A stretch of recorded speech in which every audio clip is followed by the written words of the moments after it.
있는데 할 수 있다면은 측정기가 있다면 3교도 심전도를 시행을 하고 기도 유지를 하되 산소 포화도가 94 아래로 떨어진다면은 저산소증 교정을 위해서 그 비강 캐뉼라로 1에서 5리터를 줘라. 안면 마스크는 6에서 10리터를 4리터를 해라 라고 되어 있고요. 심혈관계, 호흡기계, 신경계 기억력이 있다면은 산소 투여 후 산소 포화도가 95% 이상이 안 되면은 비제온 마스크로 바꿔라 라고 되어 있습니다. 산소 투여 후에도 산소 포화도가 호전되지 않으면은 100% 산소를 투여하면서 저장량을 갖춘 비브엠으로 바꿔서 양압환기를 해라.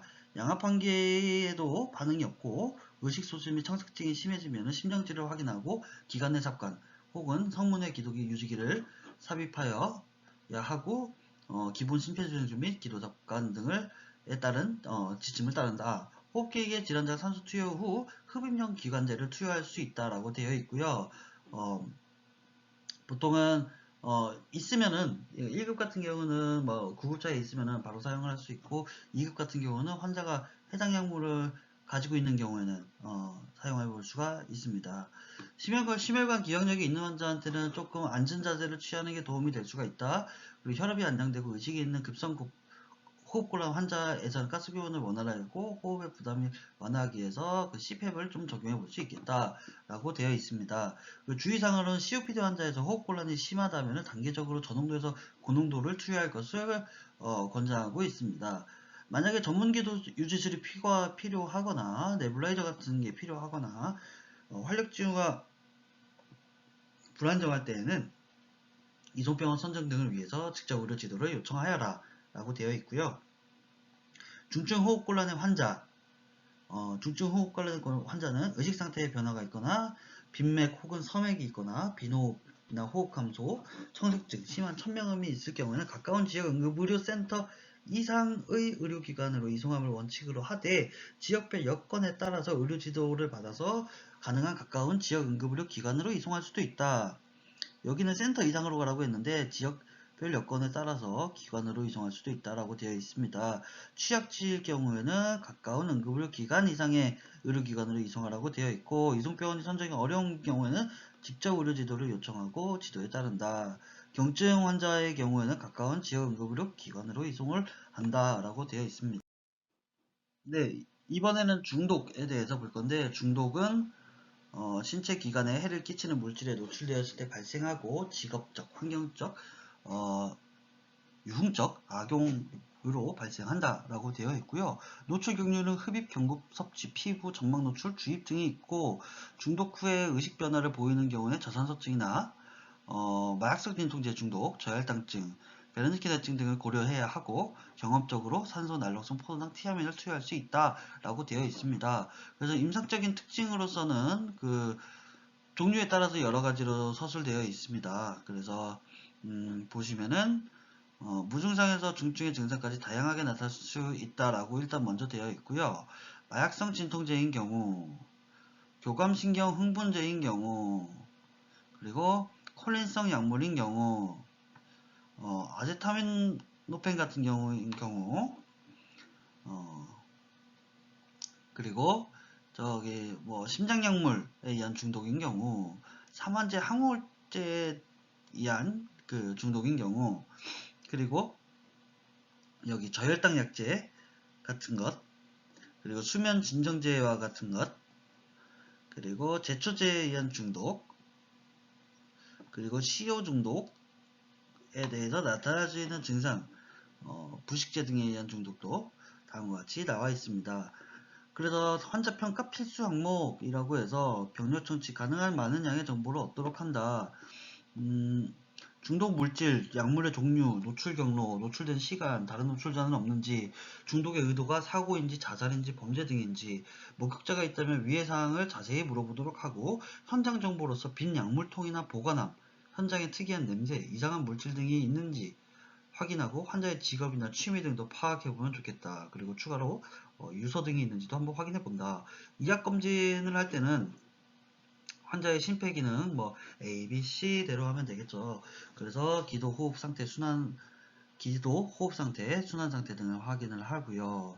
한 다음에 체온이나 EKG, SpO2나 저혈당 등을 확인을 하고 환자의 전신 상태를 확인하고 흥분이나 혼돈, 눈감 등이 있는지 피부, 동공, 입 인두, 그리고 복부, 사지 근육, 그리고 환자의 의복 등을 다 확인하도록 되어 있습니다. 응급처치나 조치 방법은 오히려 앞에 임상적 특징에 비해서는 많이 좀 간소화되어 있습니다. 실제로 ABC에 대한 것만 적절히 처리가 된다면 의료기관에 가서 얼마든지 치료를 받을 수 있기 때문이죠. 그래서 전반적인 평가와 처치를 시도를 하는데 오염물질은 일단 무조건 다 제거를 해라. 그리고 에어웨이가 개방을 하고 혹시라도 그 의식이 P 아래로 떨어지면은 OPA 삽입하도록 하고요. 만약에 그 구역 반사가 있을 경우에는 그 NPA를 사용해라. 산소 포화도가 90도 아래, 94 아래일 때는 비강 캐뉼라 또는 안면 마스크로 하고요. 일산화탄소는 그냥 처음부터 15리터 100% 그냥 확 주고요. 그리고 파라쿼트 중독에서는 중증 호흡 부전이 생기지 않도록 그 산소를 투여하지 않는 게 주의할 점입니다. 파라쿼트라고 하면 여러분들이 뭐라고 하죠? 갑자기 그라목손. 예, 그 파라쿼트가 그라목손. 예, 그 약일 때는 산소를 투여하지 않도록 한다. 혈력학적으로 쇼크 증상이 있으면 당연히 쇼크에 대한 처치를 하면 되겠고요. 하지 거상을 하고 정면로 확보하고요. 그 다음에 쇼크가 지속될 경우에는 1리터까지 줄 수 있다. 그리고 지속적인 검사를 하면서 이송해라 라고 되어 있고요. 주의사항으로는 그 중독물질에 오염되었다면 바로 제거를 하고 그 2차적으로 오염이 되지 않도록 조심하고요. 중독 환자에서 가장 우선적인 것은 ABC 평가와 안정화다. 억지로 토하게 하지 말아라. 토할 경우에 흡인이 되지 않도록 고개를 돌리고 필요시에는 흡인기로 흡인을 한다라고 되어 있습니다. 직접 의료 요청 기준에는 IV가 필요하거나 포도당 수액 등 이런 뭐 이게 필요하다면 직접 의료 지도를 요청을 하여라. 이송병원 선정 기준은 의식 수준의 이상, 활력 징후 등에 따라서 달라질 수는 있지만 지역 응급센터 이상의 의료기관을 이송을 하되 지역 상황에 따라서 응급을 기관으로 갈 수가 있다. 다만 이렇게 보았을 때 임상적 특징으로 확인했을 때 해독제가 필요한 경우에는 구급관리 그 상황실로 통해서 그 이송기관 정보를 받아서 그쪽으로 이송을 할 수 있도록 해라. 또 그 의식이 정상이고 활력지구가 안정적인 중독 환자에서는 그리고 자살을 시도한 환자는 정신과가 진료가 가능한 응급센터 이상의 의료기관을 가는 게 좋겠다라고 되어 있습니다. 이번에는 저희가 CPR 가이드라인에 대해서 한번 볼 건데 이번에 2020 아하 가이드라인이 나오고 국내에서도 그거를 기반으로 한 대한심폐소생협회에서 한평 가이드라인을 내놓았죠. 병원 밖 심정지 생존을 위해서는 인지와 구조 요청, 그리고 목격자 심폐소생술, 제세동, 그리고 전문 소생술과 소생술 후 치료가 중요하고요. 병원 내 심정지에서는 조기 인지와 소생팀 호출, 이게 결국에는 병원 밖이냐 병원 아니냐의 차이인데요. 조기 인지, 심정지 인지 똑같은 말이고요. 구조 요청, 수생팀 호출 똑같은 말입니다. 고품질의 심폐소생술, 목격자 심폐소생술이랑 똑같은 말이고요. 제세동도 당연히 똑같은 말이고 전문 소생술 치료 모두 같은 말입니다. 그냥 상황을 병원으로 바꿔보면은 저게 어떤 단어로 바뀔까만 생각해 보시면은 두 개는 결국엔 똑같다는 걸 알 수 있습니다. 그래서 병원 밖 심정지 기본소생술 순서는 이게 일반 구조자용이고요. 의료 종사자용으로 보도록 하겠습니다. 당연히 현장 안전 확인하고요. 두드려 깨워봤는데 반응이 없으면 구조 요청하고 119 신호 자동 제세동기 주변에 요청하고요. 그리고 나서 일반인과 다른 게 여기죠. 맥박과 호흡 확인이고 일반인은 호흡 확인입니다. 맥박 확인했는데 맥박이나 호흡이 없으면 당연히 바로 CPR을 30대 2로 하고 제세동기 도착하면 제세동기 사용하고요. 제세동기 리듬에 따라서 제세동을 하냐 안 하냐는 제세동기가 알아서 해주겠죠. 혹은 자동 제세동기가 아니라면은 제세동기를 보고 나서 그 리듬에 따라서 그 샥을 주든지 안 주든지 하면 되겠습니다. 코로나 감염에 따른 감염 의심 환자에 대한 기본 소생술이 일반 구조자용과 의료 종사자용이 두 개가 있습니다. 당연히 이 의료 종사자들은 보통 마스크를 쓰고 있었기 때문에 현장 안전을 확인하고 추가로 개인 보호 장비를 착용을 하고요. 일반인들은 개인 보호 장비를 뭐 가방에 들고 다니지는 않으니까 마스크까지만 하는 걸로 되어 있습니다. 그리고 반응 확인을 해서 다 두드려 깨어보기를 하고요.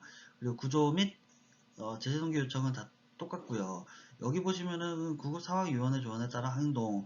그러니까 119에 전화하는 게 먼저고요. 만약에 이게 더 추가적으로 안 된다면 여기 지금 대응요원이 시킨 대로 하면 된다라는 것을 추가적인 단서로 넣어주는 것 뿐이고요. 당연히 의료 종사자들은 그것을 다 알고 있기 때문에 그대로 하면 되겠습니다. 아까처럼 호흡과 여기 맥박 확인하는 것만 차이가 있다는 것. CPR을 할 때는 30대 2로 하고 될 수 있으면은 저희 기계로 하고요. 그리고 백마스크하고 헤파 필터 사용하도록 되어 있고요. 제세동기나 자동 제세동기나 제세동기가 오면 심장 리듬 분석하고 제세동기 필요 여부에 따라서 하면 되겠다. 직접 의료 지도에 따라서 6분간 직접 의료 지도에 따라서 현장에서는 한 6분 정도까지 해볼 수가 있고 6분 정도가 넘어가면은 이 음압형 이송 장비를 통해서 병원 이송을 좀 고려해봐야겠다.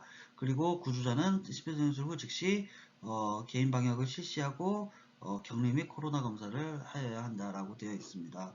이 부분은 일반인도 당연히 똑같고요. 예, 일반인 부분에서는 이 부분 코와 입을 덮어라. 나가 아니라 환자한테.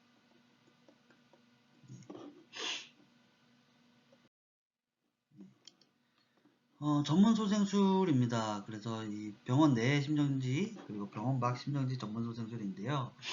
대부분은 뭐 전문 소생술은 병원 내에서 이루어지기 때문에 제가 병원 내 거를 좀 읽어보도록 하겠습니다. 심폐소생술이 계속되고요. 심전도 감시와 제세동 전극 부착하고 100% 오투를 투여하고 나서 심전도 리듬을 분석하겠죠. 충격이 필요한 리듬은 뭐가 있어요? V택.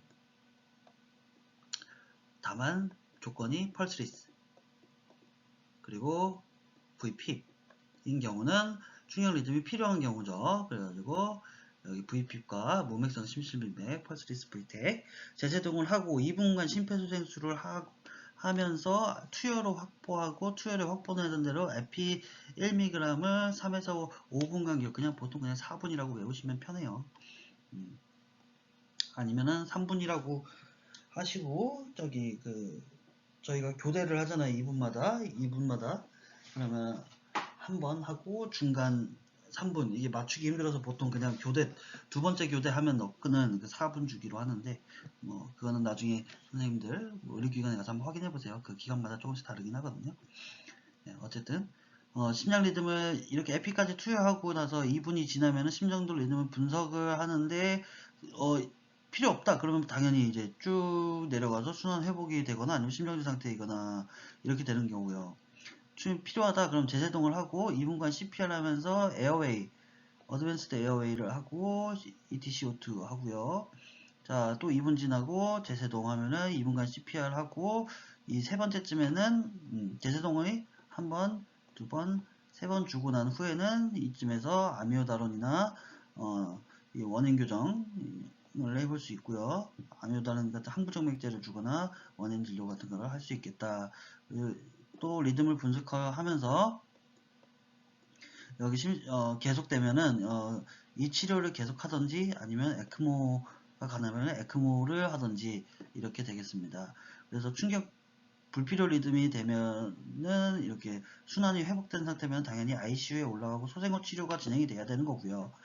심장지 상태가 계속된다면 무맥성 이쪽 치료로 가는 거죠. 그래서 충격 리듬 불필요함이라는 거는 무수축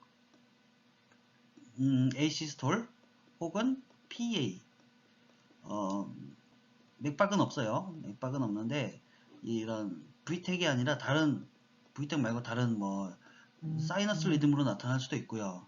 여러 가지 리듬으로 나타날 수 있습니다. 그래서 펄스레스 일렉트로닉 액티비티, 그래서 무맥성 전기 활동이 있으면은 앱 저기 CPR하고 투여로 확보하고 바로 에피 투여 먼저 들어가고요. 그 다음에 2분 지나면 심장 리듬 분석해서 충격기를 해야 된다면 당연히 이쪽으로 쭉 내려간 다음에 다시 이쪽으로 오는 거고요.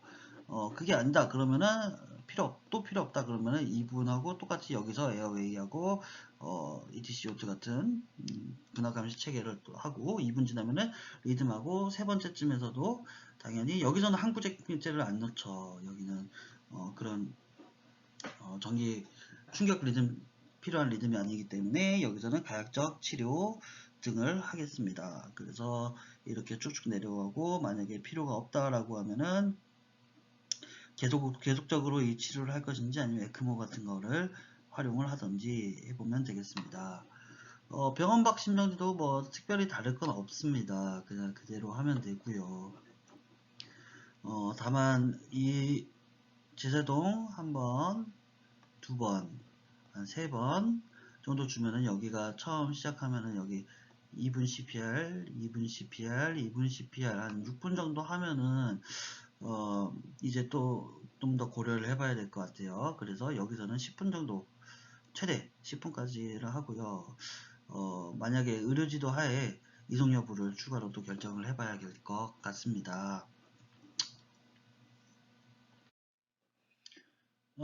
코로나 유행시 전문 소생술은 다음과 같고요. 뭐 특별히 달라지는 부분은 없습니다.